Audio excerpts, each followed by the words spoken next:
जो कि आज एक पुल बैक जनरेट कर रहा है। अगेन याद रखिएगा, मैं लॉन्ग के प्रोस्पेक्टिव से सिर्फ एनबीएफसीज और बैंक को देख रहा हूं।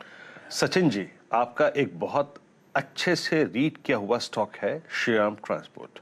देखिए, एक ब्रोकरेज रिपोर्ट हमने लास्ट वीक डिस्कस की थी और आई थिंक वो कुछ लॉन्ग टर्म इश्यूज उस मर्जर को लेकर बता रही थी। एक प्रेशर आया, लेकिन प्रेशर रिलीव हो रहा है इस स्टॉक में। 200 डिमा से बार बार पुल बैक आ रहा है। आज 1256 की ट्रेजेक्टरी में ट्रेड करता हुआ फ्यूचर्स, आज की कैंडल को देख के आपको कुछ कॉन्फिडेंस आ रहा है इस स्टॉक पे क्या?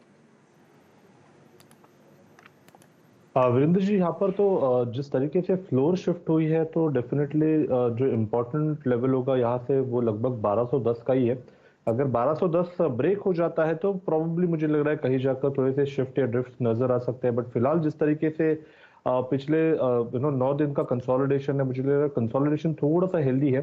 कहीं पर भी इंडिकेटर्स पे डाइवर्जेंस नहीं है, तो मुझे लग रहा है probability of momentum getting continued on the higher side ज्यादा नजर आ रहा है। सो इमीडिएट बेसिस पे जो एक इसने हाल फिलहाल में थर्सडे के सेशन में एक स्विंग बनाया था लगभग अराउंड 1280 के आसपास का, मुझे लग रहा है वो अगर मैनेज हो जाता है ब्रेक होने के लिए, एंड जिस तरीके से ओवरऑल स्ट्रक्चर है, एक बुलिश पेंडेंट का फॉर्मेशन नजर आ रहा है, तो लगभग 1320 से 1350 तक की ट्रेजेक्टरी वहां पर ओपन हो सकती है।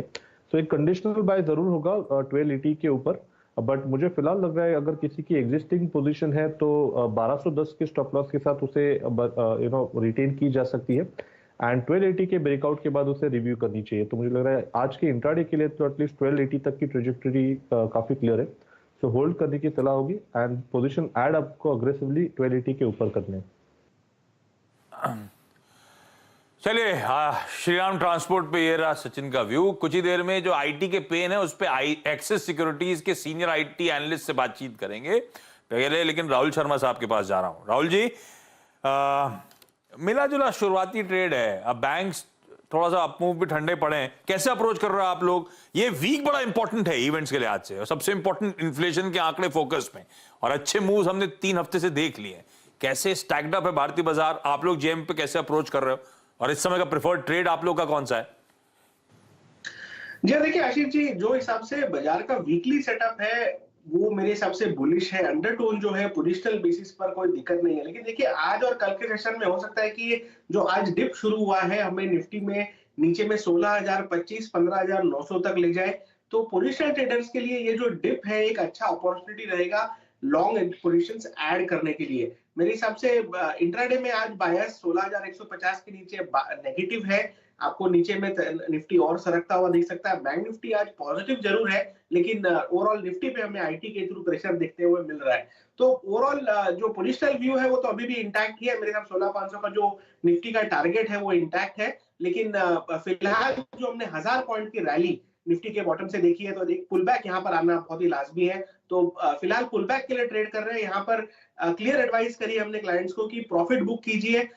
यहाँ पर प्रॉफिट लेने का समय है। जब डिप आएगा तो डिप में वापस री एंट्री के मौके ढूंढेंगे, लेकिन यहाँ पर प्रॉफिट बुकिंग करके लॉन्ग्स में चलना चाहिए। डिप्स दरअसल अपॉर्चुनिटी खरीदारी करने के लिए। राहुल शर्मा साहब, पिक अभी देने हैं कि चार्ट के चमत्कार के लिए छोड़ी है? कोई दूसरी पिक भी है क्या? एक ही है तो चार्ट के चमत्कार का इंतजार कर लूंगा।